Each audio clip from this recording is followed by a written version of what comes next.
হ্যাঁ। হুম প্রিন্ট আসলে এরপর আমরা যদি ইউটিউব থেকে ব্রাউজার থেকে কোনো কিছু দেখাতে চাই তাহলে যে ইউটিউবে গিয়ে হুম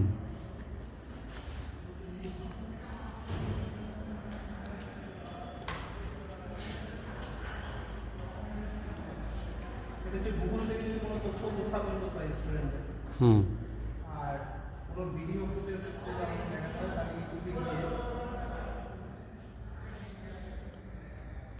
এটা চাঁদপুর আইএমটি ওয়েল্ডিং শপে স্মার্ট ওয়েল্ডিং শপ ডেভেলপ করা হয়েছে। এখান থেকে প্রশিক্ষণ প্রদান করা হবে, শিক্ষার্থীরা প্রিন্ট করতে পারবে, লার্নিং ম্যাটেরিয়ালস পাবে, পর্যাপ্ত লার্নিং ম্যাটেরিয়ালসের সুযোগ সুবিধা পাবে, ইন্টারনেট ফ্যাসিলিটিস পাবে, ব্রাউজিং সুবিধা পাবে এবং প্রশিক্ষণ কার্যক্রম সুচারুভাবে সম্পাদন হবে।